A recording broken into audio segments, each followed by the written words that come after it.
Welcome back to Journey of Self-Awareness, your YouTube channel for personal growth and self-exploration. My name is Taro-san Harmon, and we'd like to continue the little introductory series that I'm doing on spiritual practices. We started off talking about how spiritual practices work and the rationale for conducting them. And we also discussed why spiritual practices are so important. Now today we want to talk a little bit more about the setting for spiritual practices. Finding the proper place to conduct your spiritual practices. This is incredibly important because you want a peaceful place that's conducive to relaxation and contemplation. It's also important for you to clear the mind and calm the mind before you engage in deeper spiritual practices, and the setting is very important for establishing the proper location and the proper mental attitude for engaging in spiritual practices.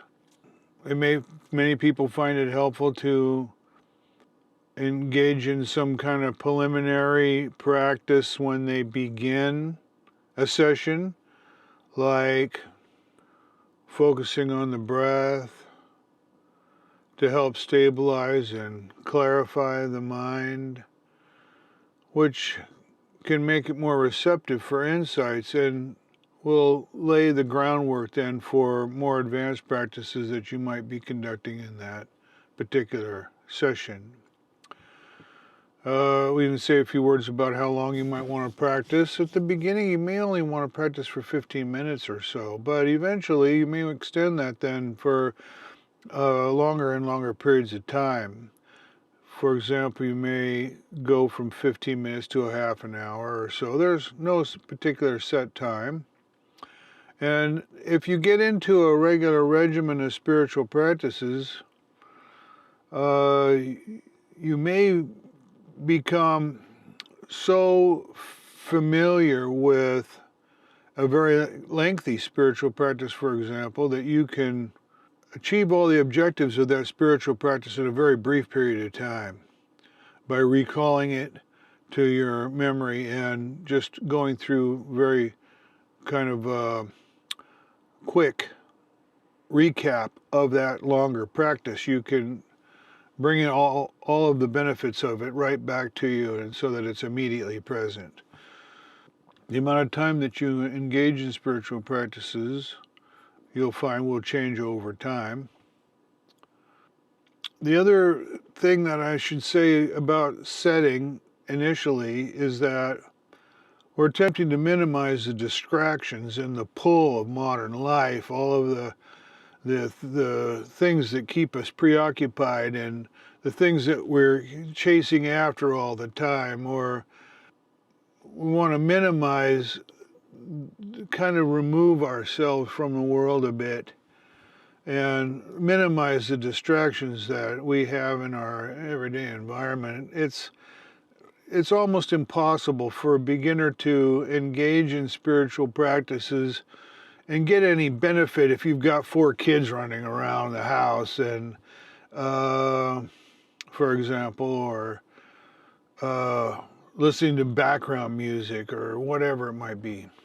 So, of course, the mind is so busy chasing after objects and thinking about things that happened in the past and worrying about the future and worrying about money or pursuing sensual pleasures, or it's very often a welcome relief to remove yourself from the world and find an isolated, calm, and peaceful place that's free of the distractions of everyday life, even if it's just for 15 minutes. So this is a great benefit to us in the modern world, and it's something that people can relish and come to enjoy, and peaceful setting is a blessing, is such a blessing. So we look for quiet and secluded environments for spiritual practices.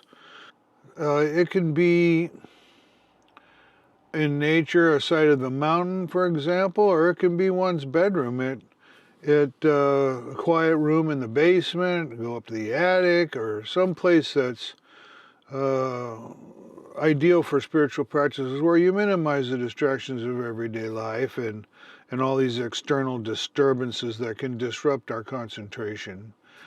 That's what we're looking for. Of course, in the modern world, it's not always easy to find a quiet place. I know from experience trying to find a quiet place to make these videos has been quite challenging at times. Some people also find it useful to create a sacred space that's dedicated to spiritual practices. So we might talk a bit later about setting up a home altar that has sacred objects, maybe statues or thangkas, which are sacred paintings or visual to help people visualize what the Tibetans call a field of merit, which is the infinite number of spiritually awakened masters that persist throughout time and which exist in the realms around us. And as I also mentioned, nature is an ideal setting for spiritual practices. Going out on a walk, taking a hike in the mountains. Of course, Tibetan masters over time have practiced in caves and remote mountain retreats and near rivers or because the idea, of course, is that nature is an ideal setting. It sets the stage for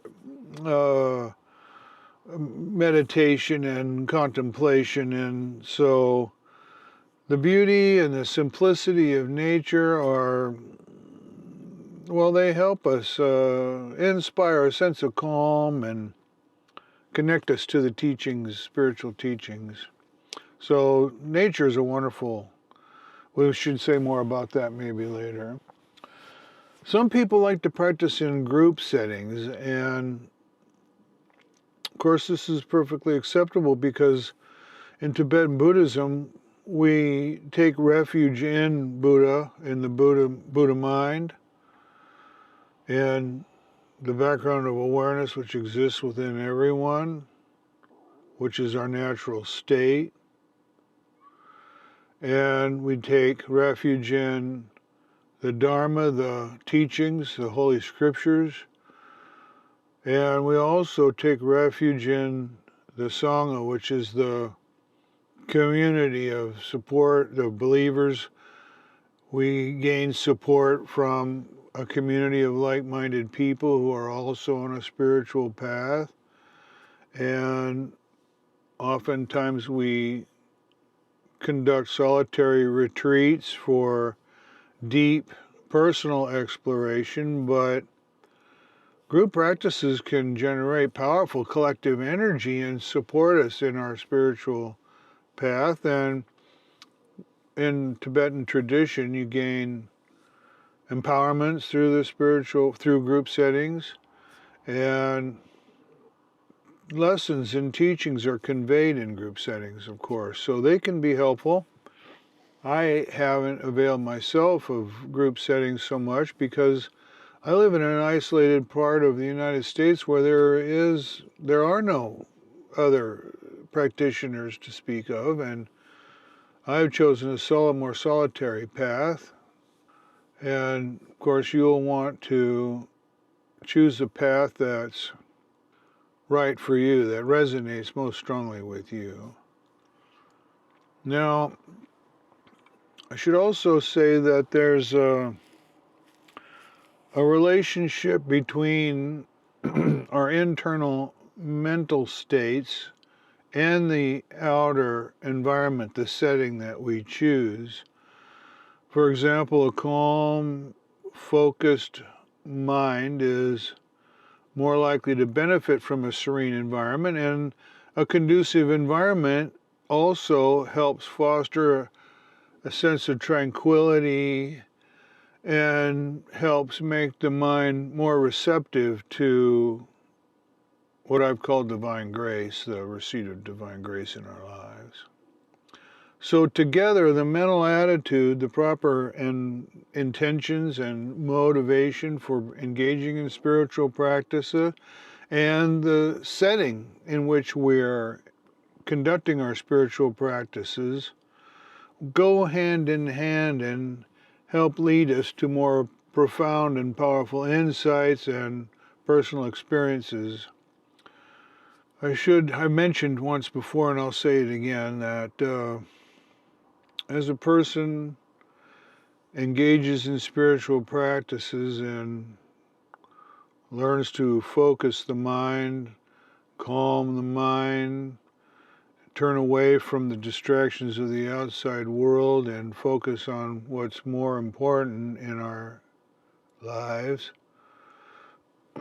that we can create a space within ourselves within which profound insights and realizations and wisdom can well up. This often happens after a person has had an initial awakening and they begin to deal with the shadows from their past. Very often these are the results of previous trauma or traumatic experiences that they've had in the past, difficulties that they've had with relationships, for example. And sometimes when we engage in introspection and self-reflection and we contemplate the events that have happened in our lives and our previous emotional reactions to them, it happens that an insight will come to the fore. It's like the light bulb going off, and you realize that you've been thinking about this in a way that has been extremely unhelpful, and you'll have a deep realization that will allow the burdens of the past to fall away. And a immense sense of freedom can well up from within, and it's like the proverbial weight is being lifted off your shoulders. And these are the kind of instances that Jesus referred to as revelations. They come up from within. There's a deep well of wisdom within all of us if we'll just get out of the way and allow it to come to the fore. And that's what spiritual practices are partly all about, is to clear the decks and to make way for our own intimate, personal relationship with the well of wisdom, with the divine that is within and around all of us. As I've said in the past, there's nothing that's separate and apart from the divine. The divine is within everything, within us, and we are within the divine. Everything exists within it. There is no separation between. This is something that you will come to realize in time as you loosen the grip of the egoic self and forgo the attachments and the aversions, the desires and the fears that are associated with this conceptual sense of a separate self. And that's what spiritual practices are really all about. The Tibetan tradition, of course, is filled with hagiographies, which are the biographies of spiritual masters, and it tells the story of their lives and the insights that they had and the kind of practices they engaged in and things that happened to them throughout their lives. And many of them are known for intense solitary meditation in remote places like mountain caves or the sides of mountains, or sometimes monastic retreats, settings. And very often these stories recount how There's a combination of a pure and deeply dedicated mental state, a focused intention, that's coupled with an austere natural environment that leads to profound spiritual realization. Of course, throughout history and in many, many spiritual traditions around the world, austerity and renunciation and denunciation and foregoing the pleasures of the world, being in the world but not of the world, is a royal road to the divine. And this is why, of course, that, monks and nuns in a variety of spiritual traditions take vows of poverty. They isolate themselves from the temptations of modern life. They retreat to monastic cells, or they go meditate on the mountain away from the temptations of society. But this doesn't mean that you have to isolate yourself in a monastic cell or go live in a cave somewhere. It has, the more important point is that we adopt the mental attitude that is associated with such austerities, which means that we get over our own desires so that we're no longer so attached to the things that we might have around us in the world.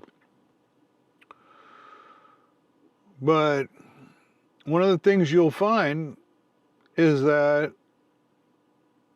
spiritual practices naturally lead to a more simple lifestyle.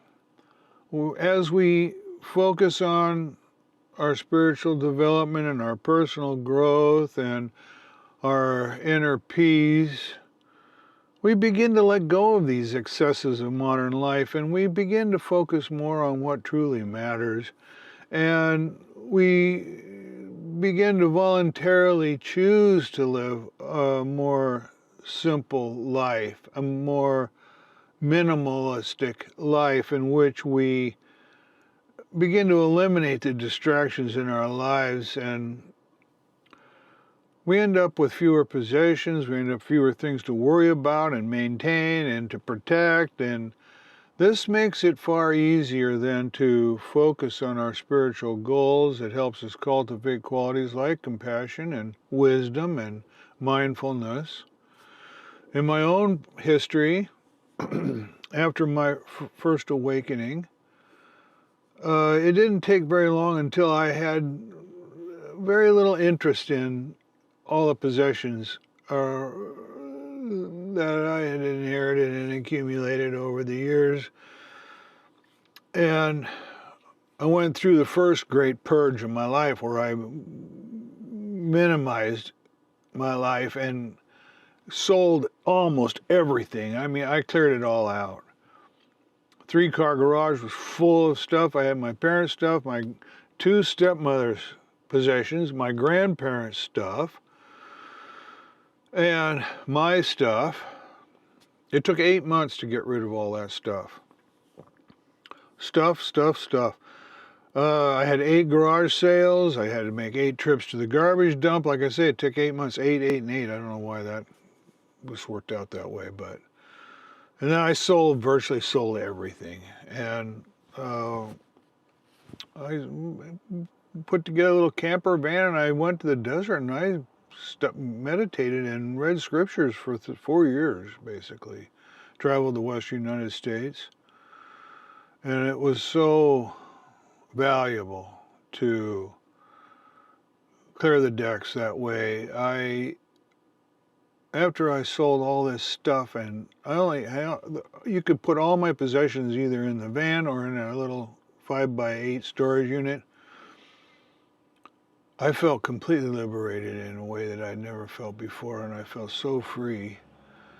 And I just went to the desert and meditated. I took my little dog with me, and this was immensely valuable, and it was like a retreat for me.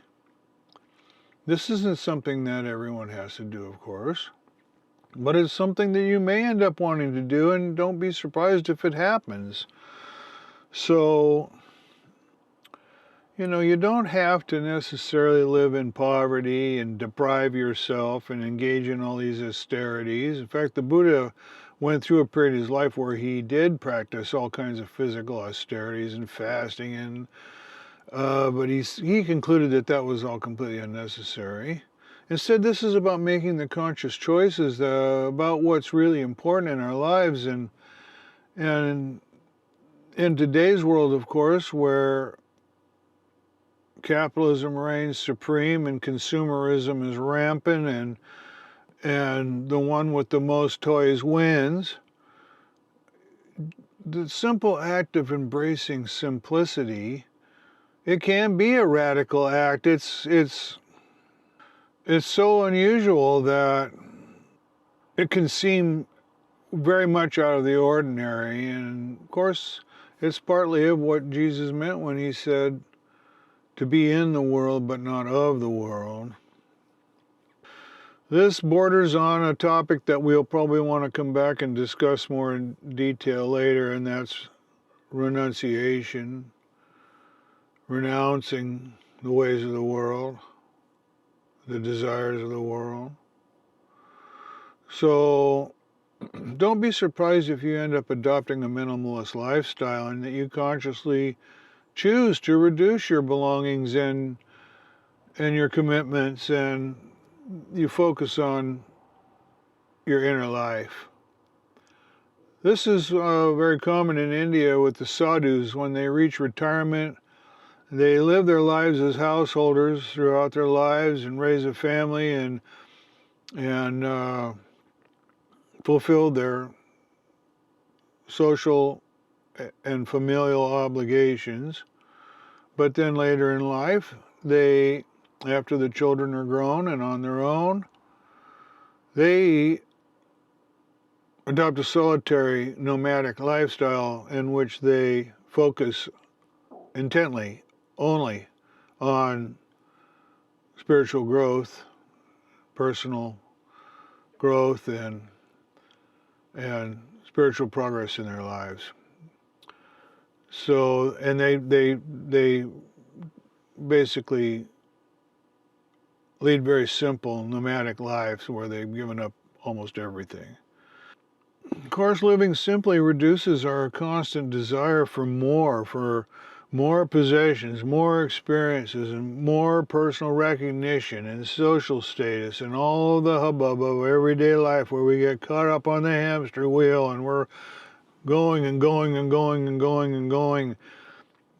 So when you engage in spiritual practices, you might find that your desires begin to diminish, along with our attachments to the external world. And our mind becomes free then to explore the sources of inner peace, contentment, deep fulfillment, expansive awareness. Spiritual practices can lead to simplicity, which ultimately leads to contentment with what you have.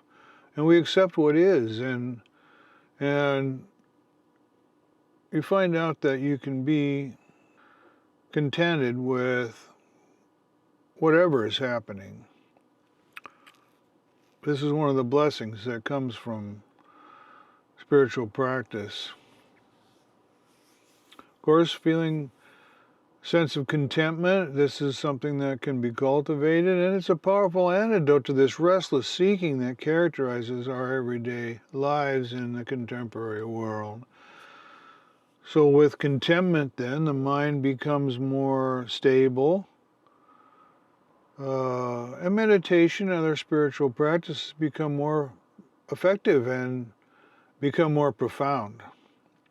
So simplicity helps us cultivate inner peace, reduces the mental clutter that's associated with having too many possessions and desires, and in a simpler life, it leads to a calmer, more focused mind, more settled, less emotional reactivity, and without all these distractions of everyday life, of a complicated life. then that creates space for spiritual clarity to emerge, and we can more easily discern the true nature of our minds and realize the truth of impermanence and follow a path to liberation. So, to recap, kind of go back and recap things now. We want to find a place that's without distractions, without the pull of modern life, which is so full of distractions. For example, everywhere you go, there's music playing in the background, and it's a constant distraction. We get so used to it that we hardly notice it, but after you've had an awakening experience, you realize that silence is golden and that music constantly playing, or even while you drive down the road, it's a constant distraction from what's really important, which is finding this center peace within. We want to find a place where we can relax the mind, calm the mind, where we can engage in thoughtful contemplation. As I mentioned, this could be your bedroom, it could be a cubicle at the local library. I live in a university town, and there are many places to go and be quiet, be alone, and where students are studying, and so it's very easy there if you go to the library, the academic library, to find an isolated corner with a cubicle where you could engage in spiritual practices without disturbance. Or you can use your car. I've been making some of the videos lately in my car because it's quiet, it's well lit, and very often I can find a quiet parking place where there are fewer distractions. And as I mentioned, finding some place in nature can be a great benefit. I live in a community that has supported greenways and trails and parks. We have more parks and trails per capita than probably any other place I can think of. And it's very easy to go and find isolated place where you can sit on the side of a stream and contemplate nature and engage in spiritual practices. So also, I should say, the Tibetans particularly like the side of mountains where they have a clear view of the valley and a wide open expanse of the sky where they can engage in what they call sky gazing, which is an exercise designed to help you realize that the mind can be as empty as the sky, where your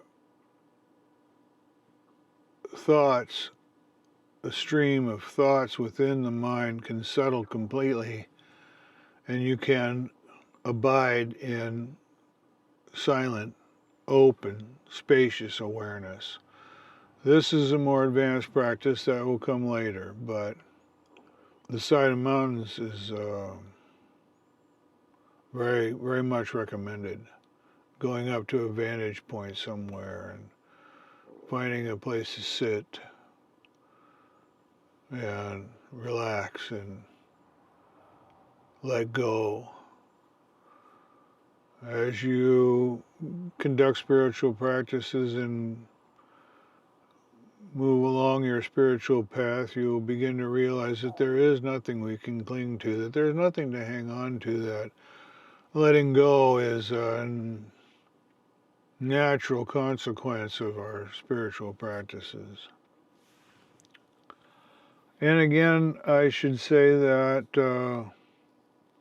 some people find it important to create a sacred space in their homes that they can use or that they can dedicate for their spiritual practices. So many find it useful to have a home shrine where they can make offerings So this is something we'll come back to later, because in very, very many spiritual practices and traditions around the world, offerings are one of the important rituals. In the Tibetan tradition, they make all kinds of offerings. And one of the beautiful offerings is a water offering, where you'll see on Tibetan shrines, they'll have 7 small little bowls, often silver-colored bowls, where they pour water in each one and make a wish that all sentient beings will have access to plenty of clean, fresh water, and that they will find the true cause of happiness and joy in their life, and that they will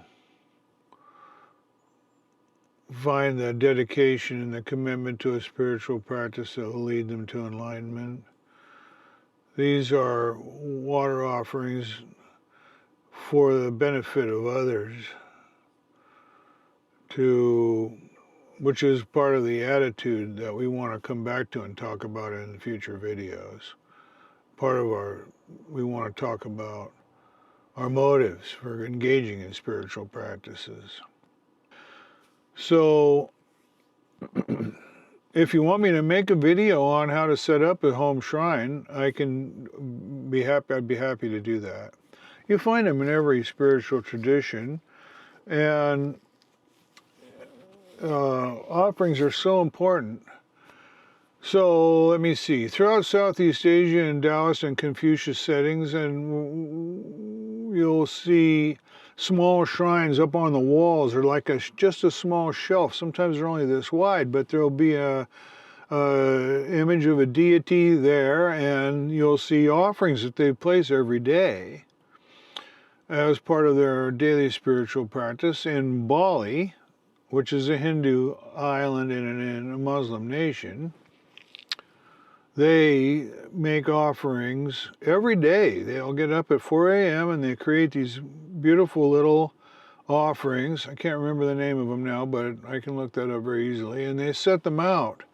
And you have to be very careful in Bali, because they're everywhere. And whatever you do, you don't want to misstep and actually step on one, because they're, sacred objects. And so they'll set these offerings out. You'll see them on everywhere, on steps usually, and on shrines. There's always a shrine, and every home has a shrine. Every community or neighborhood association has a shrine. And the whole regions will have a shrine, and there's many temples, of course. And in Thailand, when you go to Thailand, you'll see shrines all throughout the country. And every home will have one. And they also place offerings similar to the ones you see in Bali. You'll see them on the hood of cars. And very, very many places, but always at a shrine, you'll see these small shrines that they have. Sometimes they're very elaborate, as tall as I am, or even taller. There's places that sell them, so every home will have one. And they have deep meanings, of course, for the people there. And so in addition to finding the best places to practice, it's very important then for us to establish the proper frame of mind and have the right motives and intentions and attitudes toward our spiritual practices. And this is going to be the topic of our next video. So be sure to subscribe for that and future videos, where we'll discuss all kinds of different spiritual practices that we find around the world. I may discuss them more rather than getting into the details, the specific details of specific spiritual practices. We may want to talk about types of spiritual practices or categories of spiritual practices that we find around the world that are common in very many traditions, and discuss them more as a genre, because, as I said in the past, you'll want to find the spiritual practices and the tradition that most resonates with you, that touches your heart most deeply, and it won't do much good for me to discuss specific spiritual practices for you to follow, because there are practice guides in every spiritual tradition, and if you just search for them, you will find them, and you'll find the ones that are most meaningful for you. So with that, I think we'll end the video. Thanks for watching, and thank you for supporting the channel. We'll see you next time right here on Journey of Self-Awareness.